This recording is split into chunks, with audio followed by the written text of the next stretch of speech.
It's a lovely day, lovely day, lovely day. I want to just sing 5 seconds of that because I don't know, like, how can you sing songs and not get copyrighted for it? Because Bill Withers, I love you. So is that who sings that song? I think so. I should Google it. But hey, y'all, what's up? What is up? What is up? What is up? Guess what time it is? 6 o'clock in the morning. Guess what time I woke up? 5 o'clock in the morning because I don't even know what. I don't even know what. I really don't know. This is random, but can we give me a round of applause? Woo! Yes, bitch, yes. Because last night I was so fucking like, I'm not even gonna say sad because that wasn't even the case. I was so like touch deprived. I wanted to like drink so badly to forget about it, but then I realized like drinking doesn't help me with that anymore. Like, and it never did. It never did, quite frankly. I also wanted to do some plant medicine, but I was like, I don't know. I got gas. Like, I don't really feel like doing that right now. I don't know. I just didn't feel like it. So, yeah, I don't know what the correlation between plant medicine and gas is for me, but I just didn't feel like doing it last night. So, last night I went to sleep completely sober, like, not on anything. And I know that people are probably like, okay, girl, you want a cookie? Yes, bitch, I do. Because normally I use vices to help me get through life. And even in plant medicine, like, I do feel as though plant medicine is imperative to my life because I feel like, one, it's just connecting me to plants and it's also connecting me to myself. And not to go on a political rant, but I always felt like if the GVMT, you know what I'm talking about, say that we shouldn't do plant medicine, why? And we know why, because it's going to elevate us to the highest heights of heights and we're going to see the truth about the world and then want to revolt. So yeah, I decided to take a break from all of that last night and just live in my current reality, which is rough. My reality isn't rough, reality as a whole. Like, not my reality, but actual reality, like in like just life reality, like being in this world existing. It's like, something you need to adjust to, being a human, like that's fucked up. You ever realize how fucked up being a human was? So back to a positive note, I'm really grateful that I was able to have my human experience last night and exist. I told my therapist the other day that when I first moved to Mexico, I was drinking like beer and wine like every night. And she was like, we should probably talk about that. And I can't lie, whenever my therapist is like not concerned, but whenever I can just tell when I feel like it's something that I feel like I really project onto her because I'm like, I know this is a problem. And so I project that she thinks it's a problem, but she never expresses that it's a problem. She's just like, we should observe this. So I'm like, do we have to? But we do. And so I've been secretly observing my alcohol content. And I used to have a really unhealthy experience with alcohol. And I used to like take shots. I remember for my 21st, taking shots isn't, well, to each its own. I was going to say it's not unhealthy, but I remember when I used to take shots to forget, and I used to take shots to be able to feel more comfortable in situations. And even the other day, I was at something called a social. I might have mentioned it in my last episode. I think I did, in regards to dancing with guys. And it's something that they do here in Mexico to where it's like a party, but a bachata and a salsa party where you get asked to dance by different guys.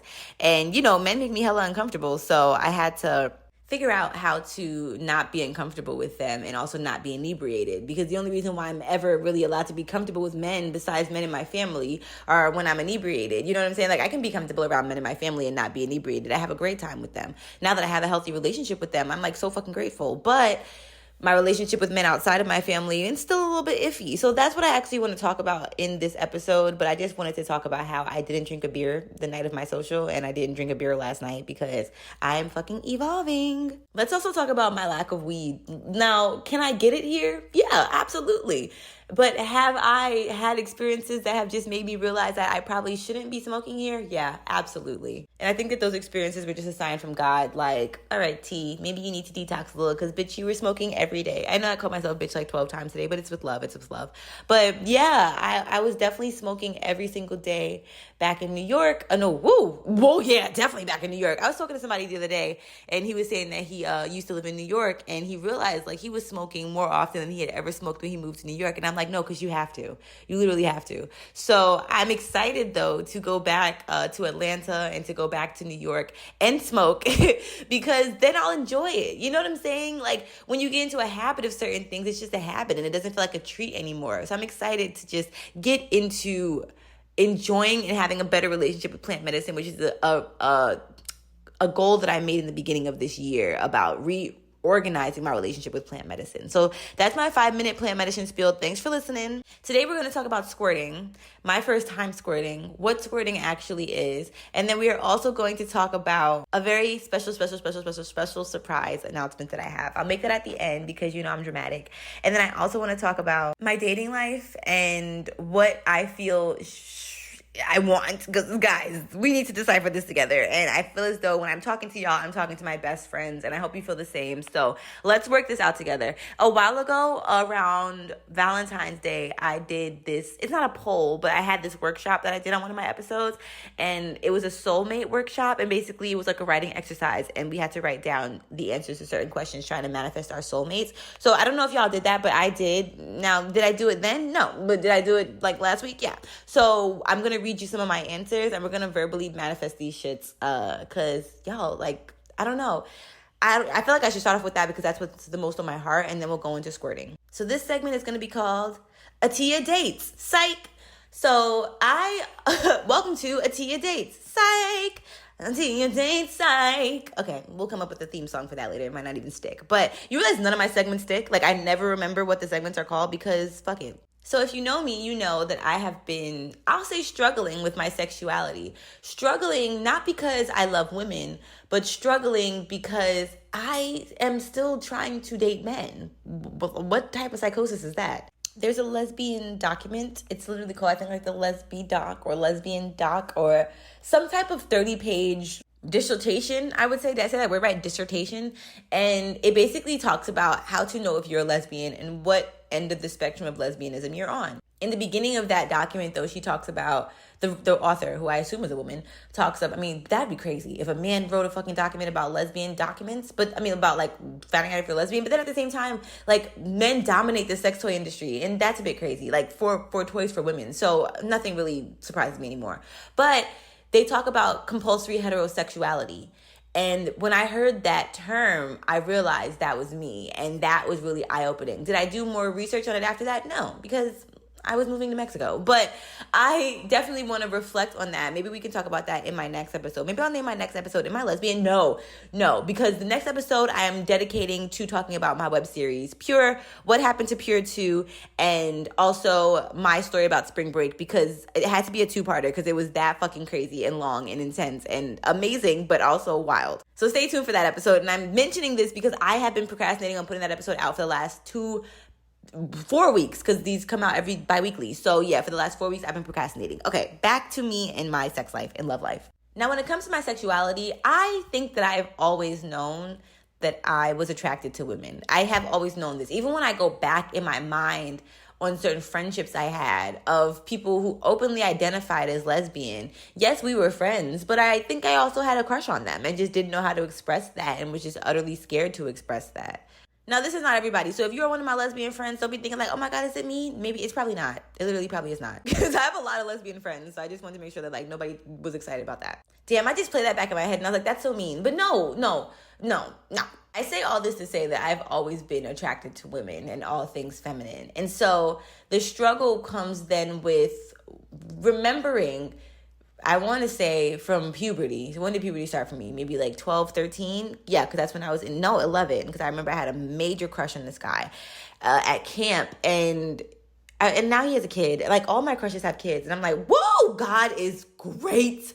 God is good. God is amazing. Because what the fuck? I was, Like, do y'all have anything better to do than to have kids? And then when I think about the guys that I had crushes on, I'm like, y'all have kids? This is why the world is going to hell. But I've always had these really obsessive crushes on guys. I told you about the guy that at camp, it was always at camp. At camp, I had, and if it wasn't one camp, it was another camp. But I had this crush on this guy, and I wrote him a letter, and I told y'all he ripped it up in my face, right? Because, yeah, like, he was an asshole. And then there was another guy who ended up getting kicked out of camp early, so then I always had this what-if vision of us. He wasn't studying me. I think we had one moment where we made eye contact, and I was stuck on that for 3 weeks. I was like, oh, my God. Y'all, do you remember the time when he made eye contact with me? It's always been like that. And so I understand that there were some deep-seated issues that I needed to heal when it came to my obsession with these crushes. I also realized that after I started dating and would sometimes, very rarely, have men who were equally as interested in me as I was interested in them, I would get scared. Which led me to wonder, do I really like these guys or do I just like the chase? Because if I just like the chase, I am no better than these men. And that's a hard pill for me to swallow. This is me currently trying to swallow that pill. So fast forward to now. Actually rewind to 2020. Actually rewind before that to 2017 for my last, wasn't my last major obsession, but this was back when I was still in a super unhealthy place and was in track to having a relationship with this guy who then later on became my ex. So I had never been in a relationship. I remember when I was 17 years old and I was laid out in bed looking at the sky, feeling so empty and like there was such a void within me because I wanted a relationship so badly. Mind you, all of my friends had been in relationships. Even at camp when we were 11, 12, 13, my friends were in full-blown relationships. Sometimes with guys that they knew that I had a crush on. The crush came first, then the relationship. Yeah, I remember those times. And so for a while, I just felt like something was wrong with me. And I had a very major pity party. And I remember being 17 and feeling lonely. And feeling like this is the last time I want to feel lonely. I don't want to feel lonely. I want to be able to feel good in my presence. I love my own space now. And so I've come so far, y'all. I've come so far. It's very interesting because now I feel the most lonely when I'm around people. And I feel the most whole when I'm alone, if that makes sense to you. But it makes sense to me. So I'm really grateful and so proud of all the work that I put in to be able to love myself and love my own energy and love my own space. But now let's talk about the duality of that currently. Because like I said, when I was in my relationship, I was the loneliest. I was in that bad boy for, I'll say, about 3 years. And it was the longest fucking 3 years of my life. It felt like it had 24 months in each year. And by the end of that relationship, as you know, it was abusive in all aspects. And I was left feeling like dirt. I just felt like dirt. I felt so ugly. I felt the ugliest I've ever felt in my whole life. And it makes me so sad because I look back at my pictures of when I was, say, 15, 13, and I just think to myself, I was so beautiful and am so beautiful. But then I look at myself when I was in my relationship, and I will never forget about the time that I had come out wearing this cute ass outfit. I came out the closet, and not literally, but I should have. I came out the closet, and my boyfriend was like, "You're wearing that?" and went off on how I was dressing too scantily clad or just too cute, basically. Sometimes my mom will have these pictures come up on her phone of that around that time of my life. And one time she had sent me a picture, and I think it was when me and my boyfriend were getting a tarot reading done by her ex. And she sent me the picture just to be like, oh my God, why do I still have this in my phone? But when I looked at the picture, I literally looked crazy. I looked crazy, y'all. I can't even lie. I looked like a bum. And that makes me want to dress nicely every single day that I'm here on this earth, because I did myself such a disservice. And I'm like, why was I dressing like that? And then I realized that it was those conversations that I had with him to where he would downplay what I was wearing and it's so interesting because he always cared so much about what he wore, especially if we were going to be in a setting with other women. And he cared very much so about like how he looked. So it's very interesting that I brought my image down as he brought his quote unquote up, even though, believe me, he had his days. All right. And I still feel like I'm unlearning some of that. I still feel like even when it comes to my looks, sometimes I will look at myself and think that I am the most stunning, gorgeous person on earth. Like, what the fuck? The other day I saw this video of myself, and on my cheekbones, I have these natural contour lines. I never realized that I had them. I don't know how I got them, but I'm very grateful to God for them because now I don't need contour. I never needed contour, but now I don't have to apply, I never had to apply contour. See, I'm learning. Let me be gentle with myself, but I just thought to myself, wow, I'm so utterly stunning and I should be on the front page of every magazine. And that's not even an equivalent to how beautiful you are. If you're not on magazines, you're still stunning. I just want to get paid for my beauty. Do you get paid for magazine cover photo shoots? What if you don't even get paid for those? Somebody let me know. Because otherwise people are like, oh yeah, so-and-so was on the cover of Vogue. If they're not getting paid for that and they're just getting paid for the accolades, I'm so done and I'm taking that off of my list of things I want to do. But there are days where I just really recognize my beauty and I see my African features, I see my indigenous features, and I just am so grateful for them. But then there are other days where I'm like, why are the bags under my eyes so dark? What's up with that? And then it's like, well, girl, maybe because you've only been sleeping for 5 hours each night. Like when I first got here, I can't even lie, I was sleeping amazing. I was having the best, most vivid dreams, etc., etc. And what's interesting is that now I feel like things have actually kind of calmed down. And maybe that's why I'm not sleeping as much. Maybe I'm not as active. But even there was this one day I was so active and I came home and I was up until 5 o'clock at night. Actually, it was in the morning, 5 o'clock in the morning. I always get that mixed up for some reason. You know what else fucks me up? 12 a.m. and 12 p.m. But we'll talk about that at a different time. One of the reasons why I actually started my self-care company, Ethereal by Atiya, was because I wanted to have a better relationship with self-care.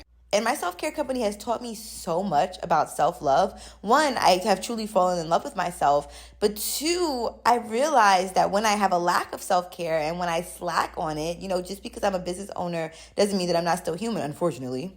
I see a major difference in my confidence. So even over the last couple of days, I feel like there was a wave in my confidence. And I realized the correlation, because I haven't been using my face mask. I haven't been using my exfoliation pads. I haven't been using the things that I need to use to make myself feel better that I literally created for myself. And then I'll use my products actively and I'll fall in love with myself again. I'm like, oh my gosh, look at my hair growing. Oh my gosh. And it's not the results that make me fall in love all the time. The results are great. The results are one of the things that make me the most proud about my company. But the thing that comes before that is the self-love in taking the time to take care of myself that my company requires me to do. Like I have to take the time to take care of myself. And that's when I feel like I love myself the most. And then I get the results. So my point is that I still consciously waver with battling with self-love. And this also, I will say, mostly correlates to dating. When I date again, I really want to have the highest of high self-esteem and I want it to be impenetrable. I feel like I've tried to say that word before and I stumbled on it, so we're just gonna go, you know what I mean. But I don't want it to be able to be penetrated. And I also thought the other day, I can't see myself getting as heartbroken as I used to get. Maybe because I truly believe that whoever's supposed to be in your life is meant to be in your life. So even when I talk about how I reached out to my crush and I was so upset that he had a girlfriend, I really had to curb that upsetness with realizing if we were supposed to be with each other, we would have been together because the universe always makes something shake. Even with my ex, as much as I feel like we weren't supposed to be together and we weren't supposed to have as much time as we spent together, I learned a hell of a lot of lessons by being put through absolute hell. And the only way that those lessons will really do me justice is if I learn from them. Learn from this! What's that from? America's Next Top Model. But sometimes I do find myself doubting myself. Or even the other day, I reached out to somebody that I've had a crush on since, I don't even know what age I was, but since, I'll just say high school. And when he replied to me, like reaching out to him, and this is the first time that I didn't reach out trying to like shoot my shot. I literally just reached out on some cool shit. Once again, because I feel like I learned from the last time that I hit up this guy and was like, hey, are you single? Like, all right, girl. I mean, we had other conversations before that, but not in that realm. So I just felt like I just always had this eager ass energy. I used to write niggas paragraphs. And now I'm like, let me just fucking be cool and cordial. They're just people. They're just humans. So I DM'd him casually. And when he replied, I was like, he replied? And I'm like, why am I so shocked? Like, things like that are what make me slightly observe. I won't say judge myself, but I observe. Why am I so shocked that he replied? Yeah, of course he replied. I'm the shit. I'm great. I'm amazing. I am a great person to talk to. I'm a great person to reconnect with. So, But I feel like that was just a sign in my self-confidence meter of, okay, so I have confidence in some aspects of my life. And maybe I'll do that. Maybe I'll write a list. I'm going to write a list and maybe I'll post it somewhere. But it's going to be a list of things that I'm hella confident in and things that I would like to work on my confidence in. Because like I said, when I enter being loved or in a situation where I'm loved and where I love somebody, and I'm not saying a relationship on purpose, but when I enter this realm of love with someone, I want to be able to show up as my full self and as my whole self. I think another problem is that, not a problem, I won't label it as so, but another thing I've observed is that I feel as though I have to be 100% healed before I am in a space where I'm able to be loved. And I think that that's very interesting because I'm like, is that a reflection of me? Like, do I feel like I can't love myself 100% until I'm healed fully? And what is being 100% healed? Because it's always going to be something as long as I'm alive. I used to think that wasn't the case. It fucking is. I just got really excited because I remembered I have watermelon in my fridge and I haven't cut it yet, and I want some watermelon for breakfast. But anyways, I think one of the reasons why I don't say that I'm in a relationship anymore is because my idea of a relationship and the things that I've seen in my life as relationships and the relationships I've observed are just not necessarily anything that I have the capacity for, or anything that I feel like I have the energy for. I don't feel like I have the energy for it. And when I think about what a relationship entails, even outside of relationships that I know, I just don't think that they're realistically set up for people to live healthily together in a healthy space. The way that society puts relationships out, the way that I have trained my mind to be when it comes to relationships, even, oh yeah, you need to talk every single day. That's not how my life necessarily works. Ideally, yes, when I'm in love with somebody, I do enjoy talking to them. But for us to be in a healthy space, maybe we need to learn to miss each other. When I observe other relationships, and specifically I've been able to observe other relationships because of my own relationship, and I'm talking about adult relationships. I'm talking about people who have been together for 20 plus years. When I observe those relationships, one of the things that I realize is so detrimental is a lack of space. And I realized that living with my partner for the years that I lived with him, well, for the years that he lived with me, I was so space deprived and I was so sick of him, it wasn't even funny. Granted, we were just unhealthy for each other, so that didn't help. But I think that in just normal human situations, even living with my mom, I didn't realize how much space I needed until I got my own space again, or until I lived with her and realized how much space I required. Living with roommates also taught me this. I cannot go out of my bedroom and see a face every day. I can't.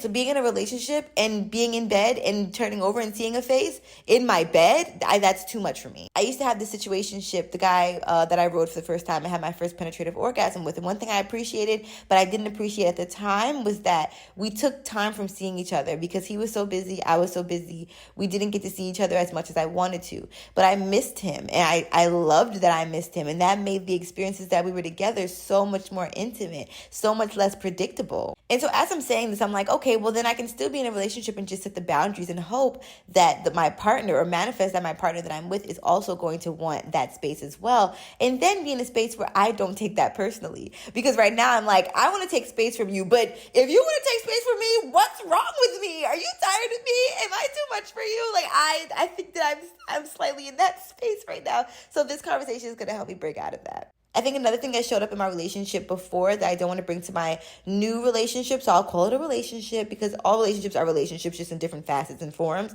I felt like I wasn't enough. And that's because my boyfriend told me I wasn't enough. So, tomato, tomato, you just get it. If it's said to you so many times, eventually it just sticks. Especially because I was doing the most. So the fact that I was doing the most and it still wasn't enough was wild. Once again, that was just a projection of his lack, but I took it very personally as he said it because it's very hard not to in a situation like that. And so I would love to be in a relationship where I feel like no matter what I do, even the smallest things are enough. And I think that I judged myself for that because even I've had certain situations and circumstances where someone has done something or said something, really usually said something. It's not usually an action in that. So I think that that's major as well. I think that if I can feed more off of actions than I can off of words, then I think that'll be very helpful. So I'd like to start that as a pattern in my life as well, because it's definitely been something in the past that has gotten me in trouble. Guys have fed me so many words. I remember I was in Waffle House with my mom. And y'all remember the story about Panda in one of my other episodes. But Panda kept telling me all these words. And my mom and I had visited Waffle House. And my mom said, he's saying a lot of words, but what are his actions showing? And I was quiet as fuck because I knew that his actions showed diddly squat of what I wanted them to show. And they showed everything that I really needed to know about him, which was that I needed to leave his ass alone. So I think that sometimes when the bare minimum is said to me and I'm like, oh my God, he said this and it's so minute, but it means the world to me. I judge that because I do. And, we can figure out why I judge that, but I do. And I think that even I was listening to this podcast, Horrible Decisions, and this girl was so excited because this guy had bought her a pear because he knew that she liked pears. And they were going off on the girl, like, girl, that is so fucking, like, that is a bare minimum. Like, the bar is in hell. But I could kind of relate to her being excited about the pear.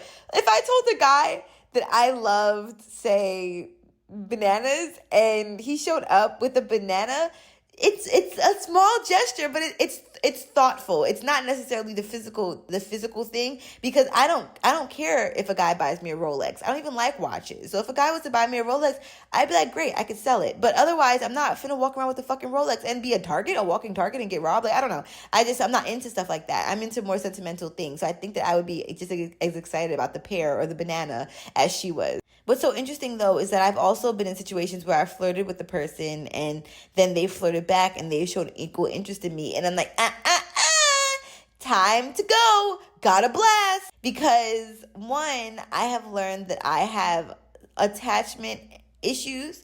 And I think that I need to figure out, or I would like to figure out, what it is about someone liking me back that's scary. Maybe it's because I've had experiences where people have become very obsessive. I looked at my phone the other day because I deleted like 200 contacts, really. I'm going to delete some more.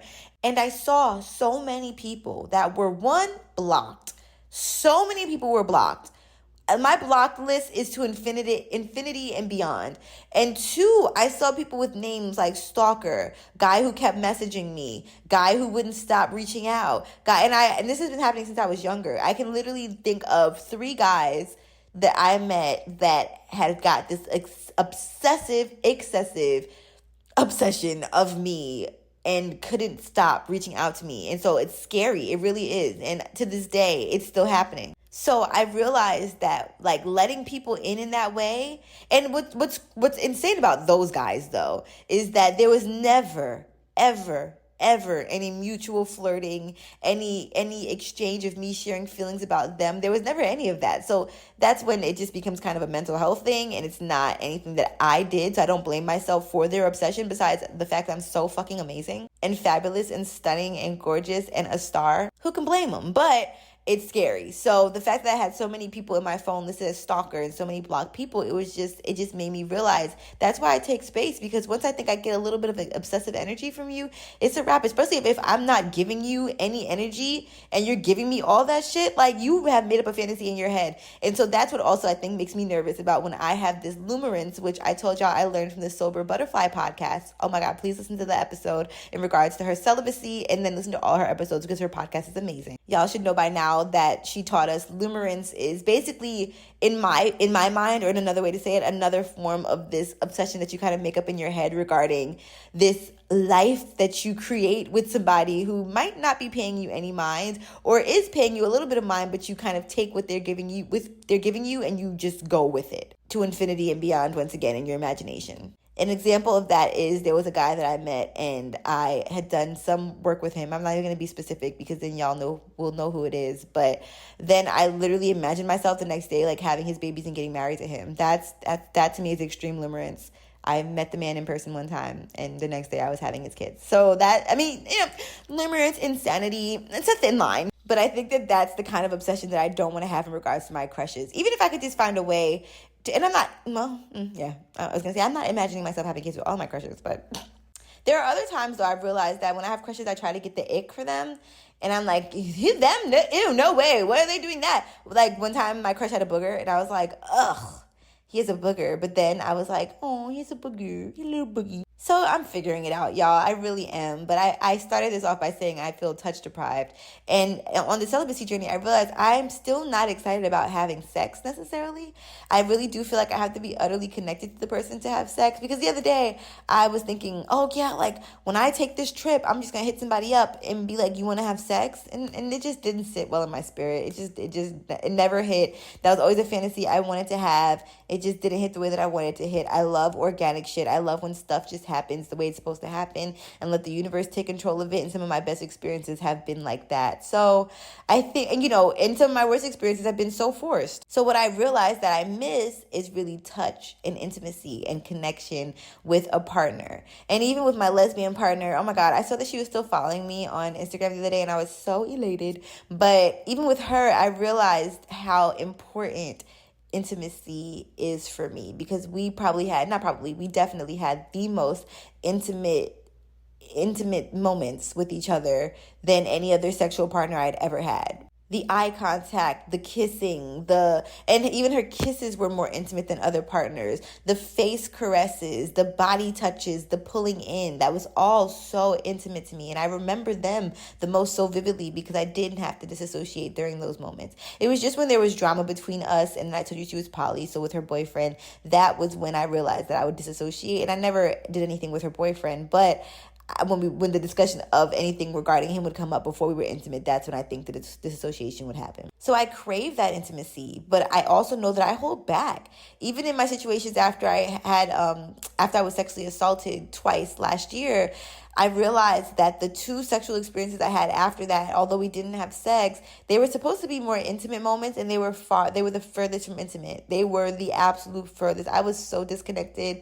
And one of the guys I was supposedly attracted to and was still like, no, this is not it. There is no soul connection at all. Especially because he tried verbally so hard to like fake affirm me and was like, I'm letting you take control tonight. And it's like, okay, this is great, thanks, but you didn't have to like announce that. I don't know. It was just so inorganic. That's what it was. Because if there's a guy and I like him and he tells me I'm taking control, I'm going to love that shit. I love power. But it was just the inorganic aspect of it all. Last but not least, I think it's also the aspect of the fact that I wonder sometimes why people want to be with me. Now, that sounds fucked up, but hear me out. I told y'all about my friend who told me that I had clout one day. And I was like, oh, shit. I guess I do have clout. I never realized that. In other people's eyes, I do. And so, like, the guy that I told y'all about, one of the guys that I was attracted to that I didn't have any connection with, I remember he kept mentioning stuff like, yeah, I bet you're going to post about me on your TikTok. And he followed me on TikTok. So he knew how many followers I had on there. And it just made me uncomfy. Like, are you trying to give me this experience or have this experience with me because you want me to talk about it on social media? I'm not going to tag you, my guy. Like, what's crazy is that I did talk about an experience about him and he found it.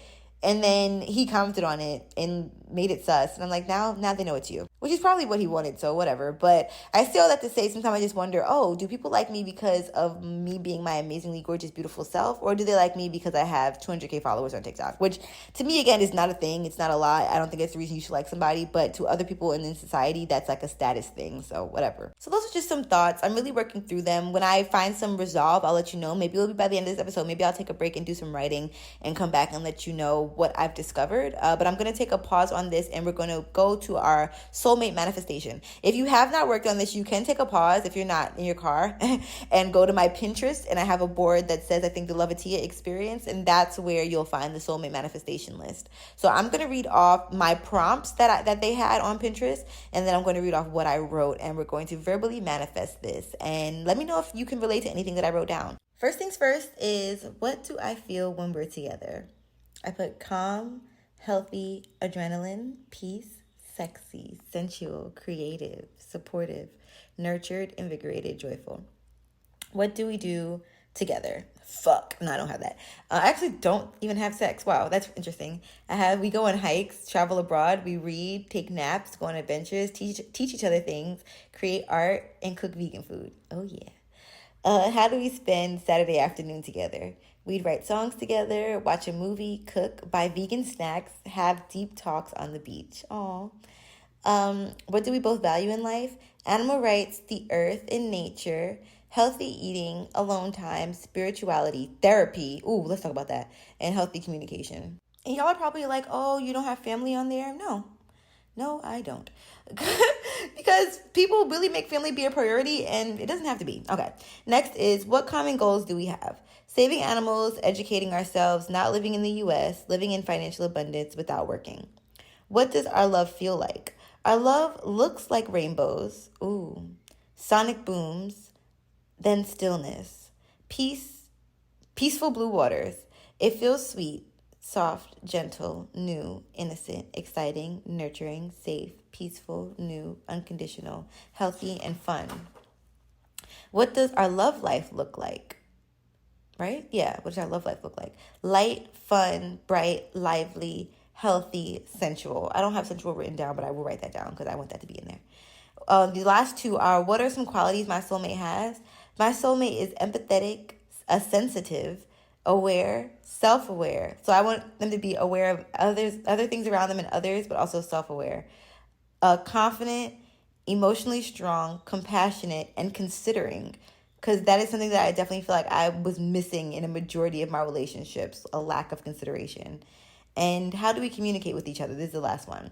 We communicate efficiently, honestly, patiently, compassionately, empathetically, openly, healthily, authentically, and gently. So I'm going to add those other 2 to the list. And yeah, maybe I'll read this every morning to give me some hope, because that made my cheeks hurt and it made me really excited about what's to come. And that seems very feasible. I thought the list was going to be so much longer, but it's actually very feasible. I just need you to be a good human being and we will fall in love and you will be my soulmate. But I guess I can't make somebody be my soulmate. They just are. So we'll see how the journey goes, y'all. I'll keep you posted. Before we get to squirting, I have one more thought, and that thought is about therapy. I was having a conversation with my friend the other day, and I reflected on a time where I was talking to my old therapist, the one that I told y'all I had to quit, and when I was only with her for like 2 sessions. But the one gem that she left me with, besides reminding me to have fun, which I was grateful for, but like I'd have to pay for that.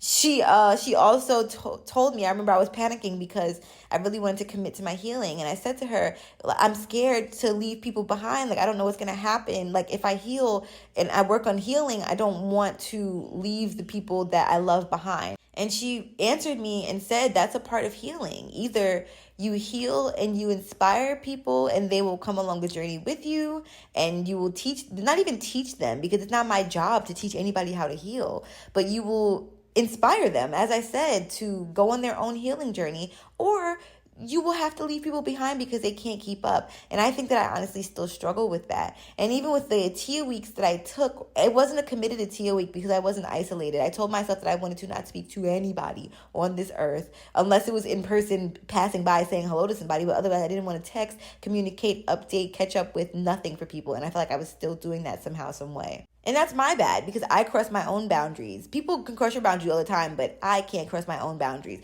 Other people, they don't, sometimes people don't respect their own boundaries, so they're not able to respect yours, or they just think that you got your boundaries under control. So to just cover all that, I just respect my own boundaries and call it a day. But when I don't respect my own boundaries, I see why others find it hard to respect my boundaries as well. So I'm just practicing. Boundaries are something new that I've learned. So I'm really actively working on not breaking my own boundaries, because I have to set the example for everybody in my life. I can say, don't reach out to me, please, for this week. But I can also just not check my phone, and I can also not reach out to them, because I definitely was reaching out to people like, hey, I'm here, and then disappearing again. So I'm really working on understanding my own boundaries, understanding there can also be flexibility in my boundaries, but then I can't be surprised when my mental health is not where I want it to be because I didn't commit to the boundary that I set. So I'm not announcing the next time that I'm taking an Atiya week, but just know I'm taking one.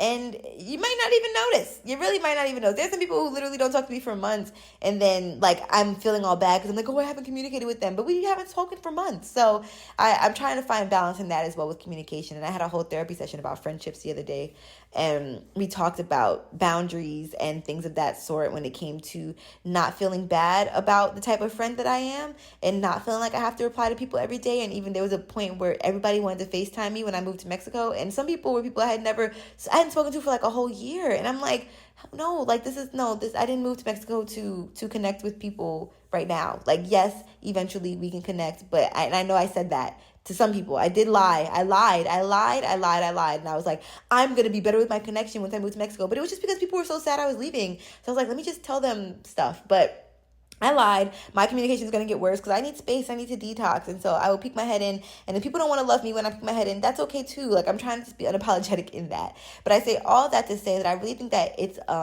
impactful to me not having as many people as I'd like in my life that are in therapy right now. I've provided resources. I have at this point reached out to my own therapist. And even last night I realized that that's it. That's all I'm gonna do when it comes to helping other people in their healing journey. And these are people that I love so fucking much. But I realized that mental health is a testament to how much work you want to put in. So for instance, with my therapist, because I speak to I don't think that y'all understand how many of my friends have mentioned therapy to me this last week and a half. And although I don't actively talk to a lot of friends, I was catching up with a lot of friends this week, and even family. And I won't be specific as to which part of my family, but family have mentioned therapy. And I feel like sometimes people mention it to me in hopes that I provide some type of other insight, but I don't really know what insight to provide. So I'm going to provide insight here, and then it's up to everybody else to do the work and to commit. Because I was telling my other friend that she's on a journey of looking for a therapist, and I was like, I really had to, when my mom told me that I lost myself in my relationship, when I was actively in it, and I broke down sobbing, I realized I had to get my shit together. And even after that, it wasn't until I got out of my relationship to where I was able to sit in a room, research, like, I don't even know. I researched so many websites and then wrote down at least 7 therapists and was like, I'm not going to leave this session or this room until I've reached out to all of these therapists. I set up 7 consultation calls. They were all free, and some people's prices were crazy, and I just didn't connect with them. Because even if your price is crazy, I will fucking make it work. I have a credit card. And that's the other thing that I tell people. A lot of people always say, oh, therapy is so expensive. But you find ways to get money for other things. You know what I'm saying? You find ways to get money for specific things that you need. So I don't think that money should ever be a thing when it comes to therapy. Because if you got a designer bag, or if you got whatever the case may be, whatever makes your heart happy, if you got whatever your vice is, then you can. People always find money for drugs. They always find money for alcohol. They always find money for whatever they need. So you can find money for therapy. And I'm saying this with so much love because I've had this conversation, I told you, with my other guy friend. And he said he needed a therapist and then said he didn't have the money, but he was just out 3 days in a night, 3 nights in a row. So you had money to be out, but you didn't have money for a therapist. So it's about priorities. So I made 7 calls to therapists, and I didn't connect with 6 of them. And it wasn't until the very last one, who is now my current therapist and has been my therapist for 3 years. So I am so utterly proud of myself for that journey, but it's been very hard not having people in my life who are also in therapy. I just found out one of my friends is in therapy though, and I'm really excited about that for her. Like, I'm really excited because when I first reconnected with her, she was in therapy at the time. So I think that was one of the reasons why we also related as well. So anyways, with that being said, get out a pen and paper. Here are my resources. But my point is that I realized that being a caring person, I think that I very often take other people's healing into my own hands. And so I think that last night I caught myself, and I'm very proud of myself with my helping and providing resources, but then knowing that that's my final boundary. Like, okay, that's all. That's it. I'm taking a step out because I've had several conversations about therapy several times with a multitude of people. So at this point, it got to go beyond conversations, and it has to just be the work that's put in or continuously put in, because I know that they're putting in the work, but I think that it's a continual thing. It's just like anything in life. You have to be really consistent with it to get exactly what you want. And life's going to keep life in, and life is going to keep trying to distract you. And it's up to you to have the, I think, restraint to be able to commit to your mental health journey. So I hope that everybody receives this well, whoever's listening, and that you, I have faith in you. I really do. But until then, I am committing to taking space, and I am committed to just continuing my own healing journey until I have capacity. And when I have capacity, I come back, I let you know I have capacity. And when I don't have capacity, I leave again, and I go within and I pour into myself, and then I have capacity. And then, and I'm grateful that I have friendships to where we can pour into each other. But I think that it's very hard for my friends to pour from an empty cup, just like it's hard for me to pour from an empty cup. And it's hard to even acknowledge sometimes when our cup is empty, because we have to just keep on going. So here are the resources. They are: to find a therapist, psychologytoday.com. You can literally toggle exactly what kind of therapist you want. That's how I found a Black female therapist. Therapy for Black girls is also a great one. Even if you're not a Black woman, I still feel as though you can find therapists on there, and then ask them to outsource you or give you resources to somebody else who may be a male therapist for you. Because I don't know, personally, I guess it depends on what you're looking for, but I know for me as a Black woman, I need a Black woman therapist. Black men, I actually don't know. Like, I really don't know if you should get a Black woman or a Black man, but to each its own. My favorite is Psychology Today, and that's the one that I live by because that's where I found my therapist. And like I said, you can find other therapists on there where you can ask them if they have anybody in their network, because therapists have networks. So literally, they'll be able to hook you up with somebody else, and then you interview them. Free consultations only. You should never have to pay for a consultation. That's just my personal opinion. And yeah, like I mentioned in my mental health episode, there are also mental health funds that you can sign up for depending on what state you live in. Mental health funds. I don't know if that came out or whatever.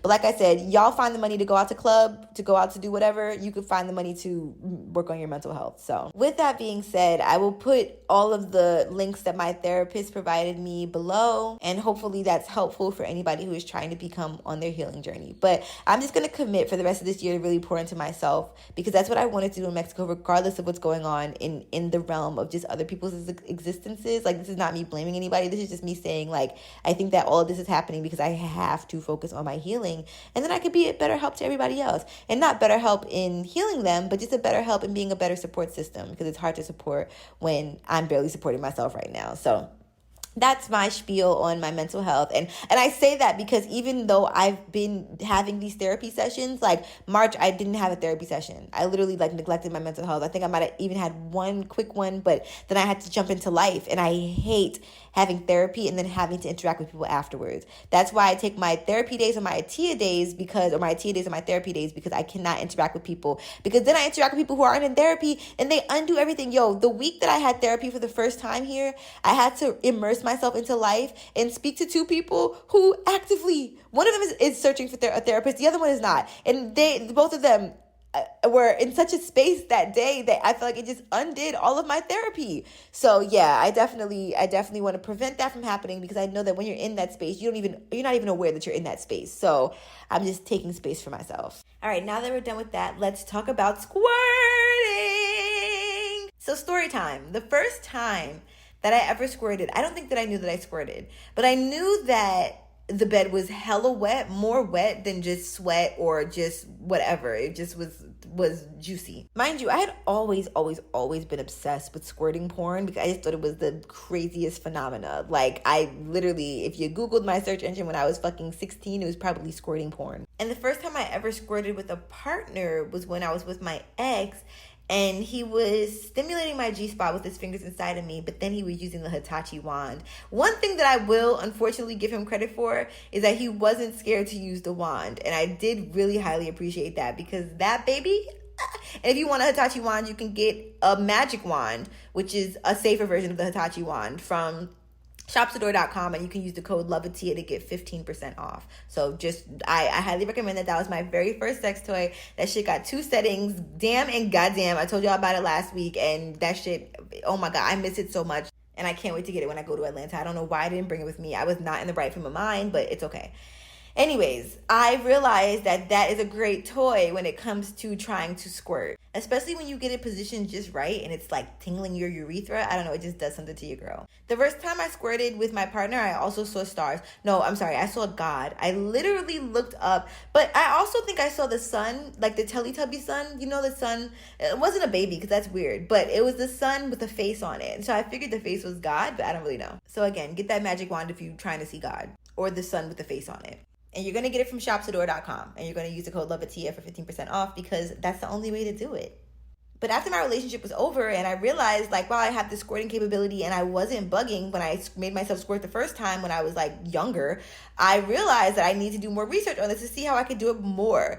But I also told you about the time that my friend who worked in the sex shop told me about the Satisfier Pro, and then that was the next time that I squirted with the Satisfier Pro, and I said, oh wow, my body does this. I do this shit. Call me motherfucking geyser, because I be squirting. The thing that's very annoying about when people find out that you're a squirter or that you can squirt is that they think that they can make you squirt. And that's, no, it's not an everybody kind of thing. It's a party trick that I do.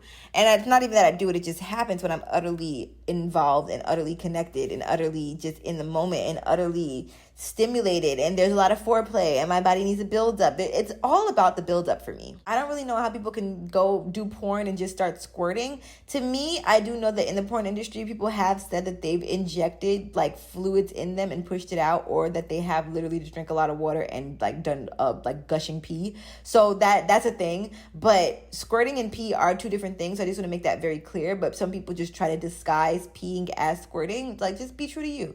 But just don't compare what you see in porn to what happens in your real life, because even when it comes to my squirting, I don't think I've ever had it like jump up to the sky. There's also a difference between squirting and gushing, and then there's this confusion between if squirting and female ejaculation is the same thing. I'm not really sure. I put out an email blast in regards to squirting, and I quoted a website, and then I think that they said that squirting and female ejaculation are two different things, because they come from two different places. And from what I feel like I know, but we'll compare this in this note that I'm about to read.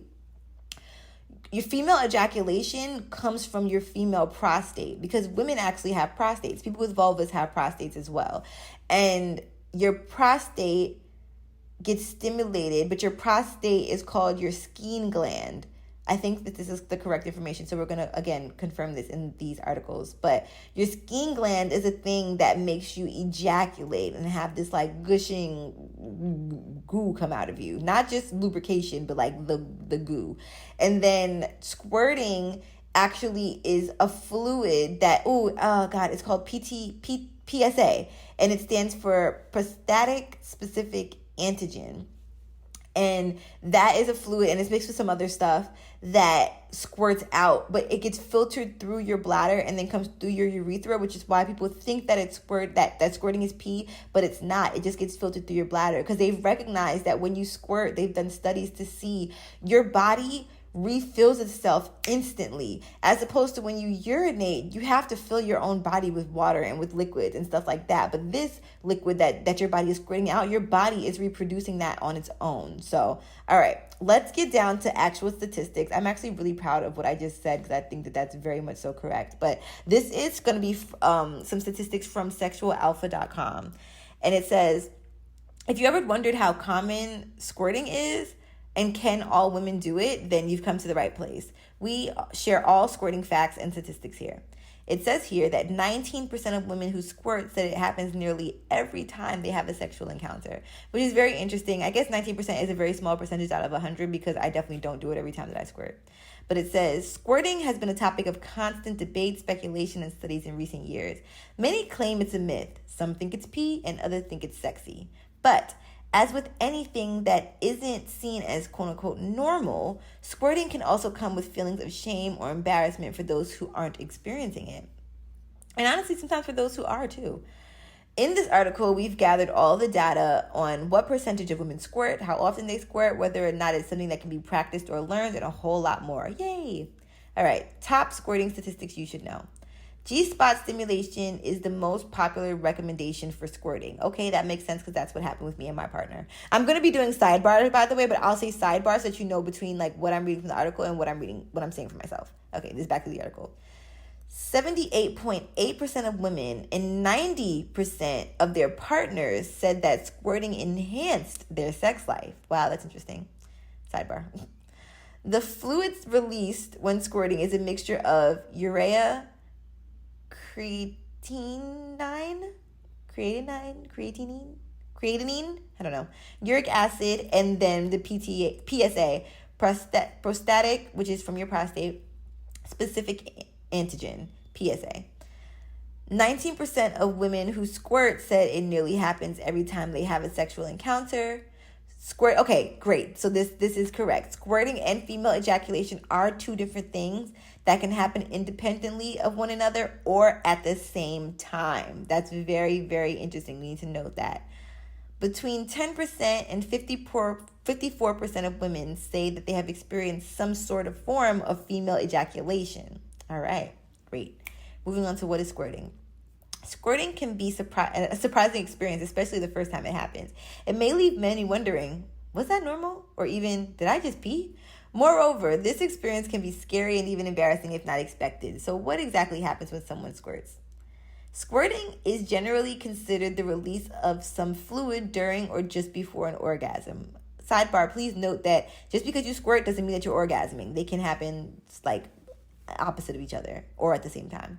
Okay, back to the article. Squirting can be defined as an orgasmic transurethral expulsion. Oh, all right. That sounds poetic. Of a form of urine containing various concentrations of urea, creatine, and uric acid. Now, this is from a study that is done by the Web of Science and Ovid Medline in 2018. The things that I've read has said it's not urine. The other thing that I do want to say is urine shows up differently when they test it. So I think the fact that they say it's a form of urine, I'm literally going to Google what is urine? Like, what's the definition of urine? Because technically, isn't it just liquids with fucking like vitamins in it? It says urine is a watery, typically yellowish fluid stored in the bladder and discharged through the urethra. It is one of the body's chief means of eliminating excess water and salt, and also contains nitrogen compounds such as urea and other waste substances removed from the blood by the kidneys. Okay, so I guess that's in people's minds what makes urine so gross, like the fact that it compounds the waste of other substances removed from the blood from the kidneys. And maybe that's what makes urine different from squirting or squirting liquids. And that's why they say it's another form of urine.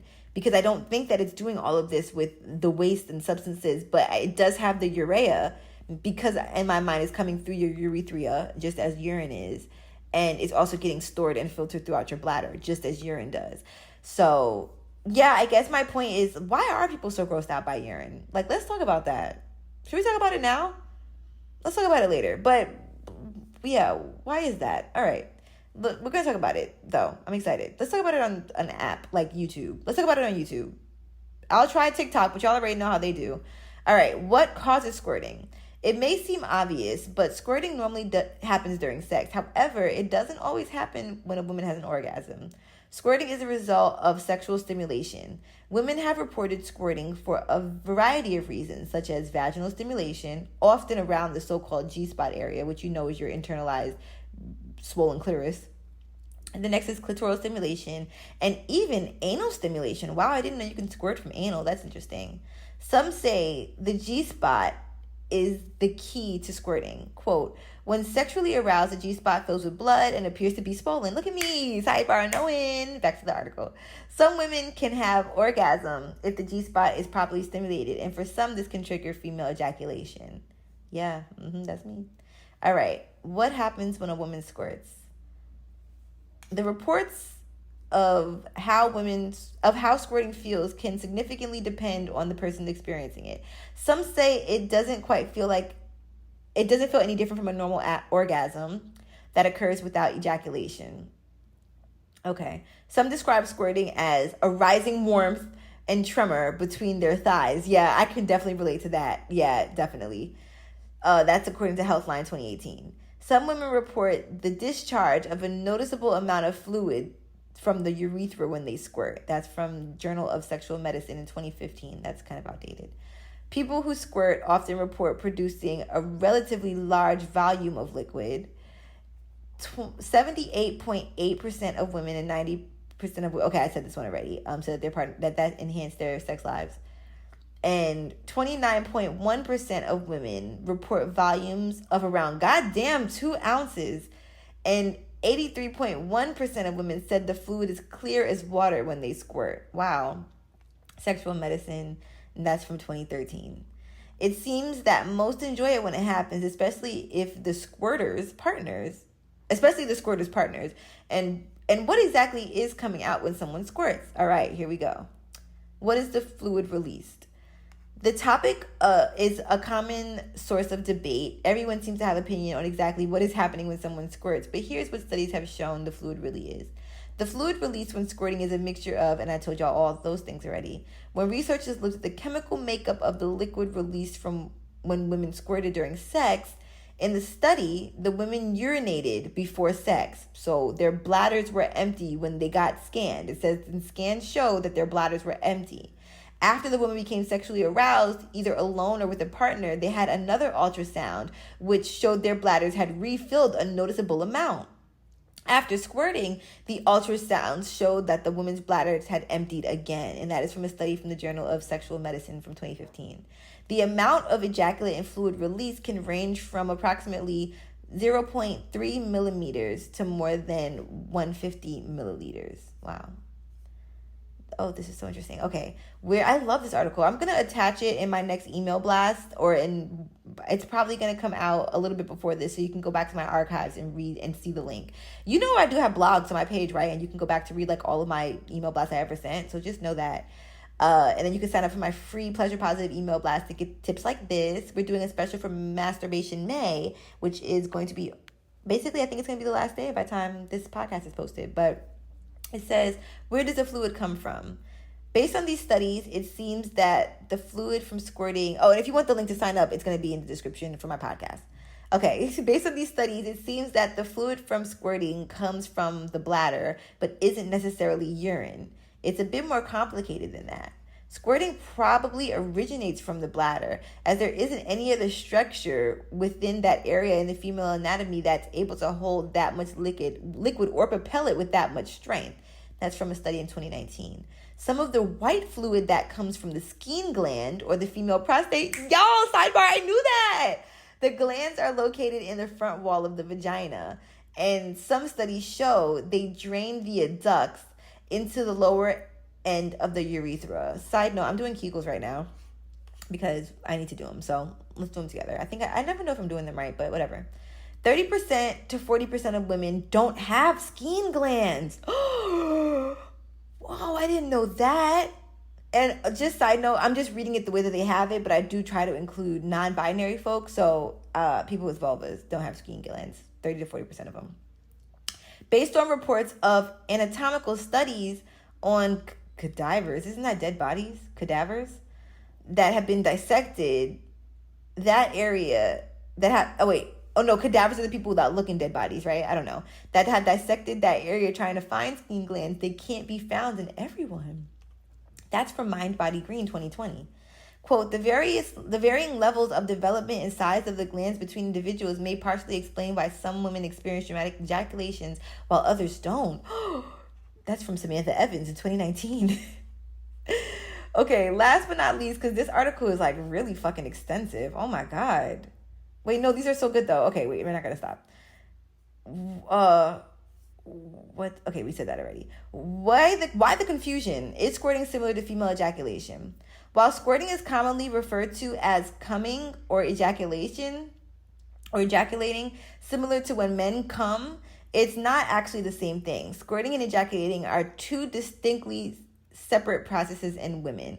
This is a sidebar, but if you want to get some plant medicine, be sure to check out heavenhighnyc.com. Sign up for their menu. They have everything that you need in their repertoire. Please believe. And their baked goods, oh my God, I'm literally craving a brownie right now. Their baked goods are so motherfucking good. Oh my motherfucking God. And they have these vegan gummies. They're Hubaloo, I think. Make sure that you mention Atiya when you place your order and you will get a special perk. Okay. Back to the regularly scheduled program. It says that these two fluids, there are two types of female ejaculation. Squirting fluid, and this is the fluid that's usually colorless, odorless, and occurs in large quantities, and ejaculate fluid. This fluid more closely resembles male semen. It is typically thick and appears milky. Wow, yeah, I've had that. According to studies, these two types of ejaculation can happen independently or at one time. Okay, we read that already. God, stop repeating yourself. Next is female ejaculation and squirting/gushing are two different phenomena. See, I always said that female ejaculation and gushing are the same and then squirting is different, but okay. The organs and the mechanisms that produce them are separate and different. Female ejaculation is the release of a scanty, thick, and whitish fluid that comes from the female prostate. And then squirting is the expulsion of a diluted liquid from the urinary bladder. Wow. Women who reported that they ejaculate with orgasms is 14%. And women who said that they had experienced it at least once was 54%. That's interesting. It says, can all women squirt? Many seem to think that squirting is a rare phenomenon and that it only happens during the most intense orgasms, but it actually appears to be more common than that. And here are some statistics. Note, as mentioned earlier, some people and some of these studies have conflated the terms of female ejaculation and squirting together. Therefore, their studies are presented below in the way the publication used or referenced them. Okay. Between 10% and 54% of women say that they have experienced some form of female ejaculation. Wow, that's an interesting, that's like half. That's interesting. I mean, the 54%, but 10% is interesting too. Women who've experienced squirting were asked how often it happens.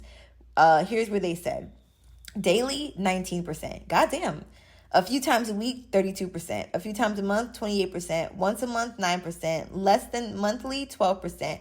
However, 19% of these squirters said it happened nearly every time they had a sexual encounter. Wow. All right, next up is how to learn how to squirt. For some, squirting is a fascinating and sexy prospect. Mostly squirters, partners, if we had to guess. So that begs the question, is it something that you can learn? A 2013 study found that participants were more likely to squirt when masturbating than when having sex with a partner. Wow, yeah, I believe that. Squirting usually occurred during an orgasm, but that's usually, not all the time. Most participants highlighted the importance of letting go and releasing and relaxing in order to squirt. Very fucking true, because I've definitely held the squirt in. That's a thing. That is a thing. And G-spot stimulation is the most popular recommendation for squirting. If you're looking to squirt for the first time, it may help you if you focus on your G-spot. I also would like to do a sidebar and add in there, if you play with your urethra and around that area and just your inner lips, honestly, your whole fucking vulva, I feel like that just gets the whole thing worked up. And then, yes, your G-spot really makes it like poof. But I think that everything else makes it a really, truly pleasurable experience. You can get that orgasm as well as a squirt at the same time. We're going to conclude this with how to explore squirting. Wait, but they also have myths and concepts. Okay, no, we're going to conclude that with the myths and concepts. How to explore squirting. If you and or your partner are interested in learning how to squirt and experiencing it for the first time, here are some tips to get started. Squirting or masturbating. Most women squirt by being stimulated by the G-spot. To find the G-spot, use your fingers or use a sex toy to stimulate the front wall of the vagina about a third of the way up. Some experience a tingling sensation or need to urinate when they locate the G-spot. Yep. Squirting with toys. Vibrator on the clitoris. While having sex with a partner, ask them to focus on stimulating the front wall of the vagina where the G-spot is. Then use a vibrator to stimulate the clitoris for an intense orgasm. Dildo or vibrator on the G-spot. While masturbating or during sex with a partner, use a dildo or a vibrator to stimulate the G-spot. Try inserting the toy into the vagina and stimulating the front wall. Basically, I think they're saying don't go too deep with it. And I think that is a very good word of advice from me to you. Squirting during partnered sex in different positions. Okay, so they have 3. Reverse cowgirl. In reverse cowgirl, the penetrative partner sits behind the other partner. The partner on top faces away from them. Either person can also stimulate the partner's clitoris, which can help encourage squirting. Yeah, I feel that. I'd like to try that. Sex from behind. It can be easier from behind for a penetrative partner to hit the G-spot. For more stimulation to the front wall of the vagina, the person in the front should lie flat. Oh. While the penetrative partner remains slightly elevated. I will say I hate doggy, but laying on my stomach does definitely help me somewhat enjoy sex from behind a little bit more. I don't know what it is. I think it might be my pelvic floor muscles or my partner's. Modified sex from behind. Kneel and bend forward with the shoulders close to the ground. Yeah, this is the one that I don't be enjoying that much. Maybe if I had a toy, I'd enjoy it. I don't know. Maybe I'll try that with the toy. While the penetrative, they say this word a lot, penetrative partner remains upright. It may be more pleasurable if they rock back and forth rather than thrusting in and out. Is that it? Is that the fucking problem? These niggas be rocking, these niggas be thrusting, and I need it to be rocked. Wow, okay. I'm all undid here. Myths and conceptions about squirting.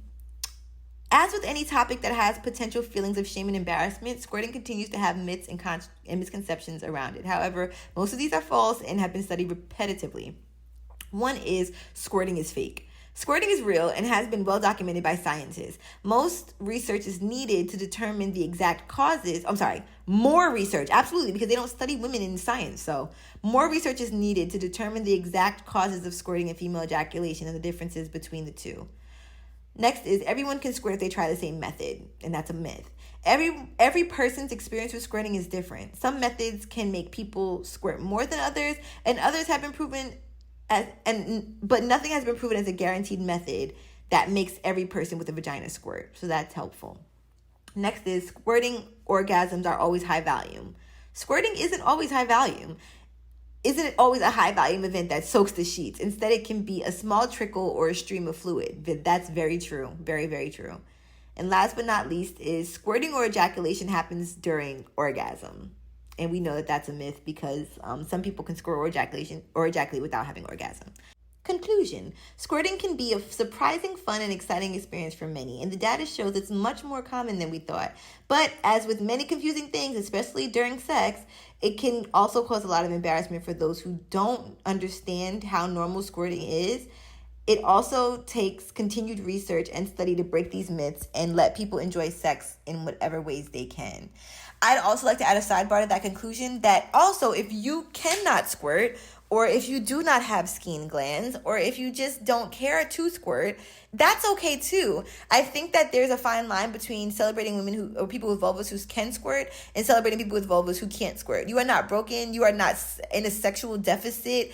There are so many ways to make sex so fun and exciting, and I think the most exciting part of sex should be you being pleasured. So I just want to make sure that I leave on that note, because as excited as I am to learn that I can squirt, it's just because I've had this fascination with squirting my whole life, but not everyone can can do that. Not all bodies are built alike, and that's okay because your body might be able to do something that my body can't do. Like, you might be able to take doggy, and I can't take doggy. You might be able to enjoy doggy. I don't enjoy doggy. So just remember that all bodies are valid. So, but if you do want to experiment, there are definitely some ways. And I have, like I said in my last email blast, some toys that I recommended for squirting orgasms that I got from Shopsador. So you can definitely head to that archive at loveatiya.com. You'll go to the Loveatiya experience in my upper navigation bar, and then you'll see blogs. And in my blogs, you'll see my archives where I talk about, I think it's Masturbation Made Part 2, but I'm probably just going to rename it and call it a day so that you know exactly where to find the toy suggestions. So speaking of toys, I told y'all that I had a very big special announcement to make, and I really am excited to announce this because this is something that I was actually going to keep to myself for a very, very, very long time until it was just fully in fruition. But now it's in fruition, and I feel like the more I can talk about it, the faster it will happen. So I am here to tell you that I am starting my own sex toy company. Oh my God. And yes, these sex toys will be engineered by me, by your girl. Like, literally, it's my own private line of sex toys that I feel like the world needs. So I'm so excited. I'm not going to say much more because there's a lot of stuff happening surrounding it right now, but my cheeks hurt. I want to give a shout out to every single brand who has fucked with my money. There's literally this brand right now. It is a huge brand. Don't make me do them like I fucking did the other brand that I blew up in my last episode because they didn't want to pay me for my shit and they stole my content. This brand, I literally have been going back and forth with them for 2 months because the accounting lady will not email me back in regards to paying me fucking $58.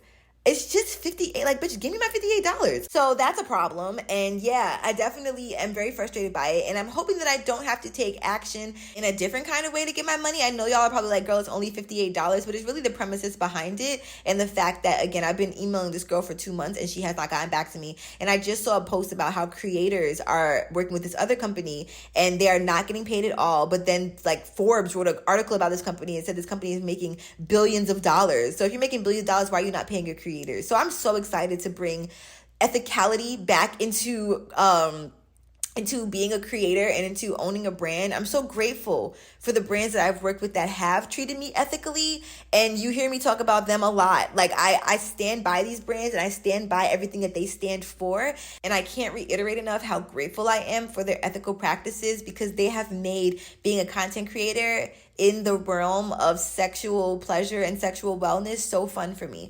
And so I don't like to put too much attention on the bad companies, which is why I don't speak about them often, and I delete my content about them and all that stuff because they show their ass and it's like, I don't want to work with you. So I'm very grateful for the companies who have really supported me through this journey.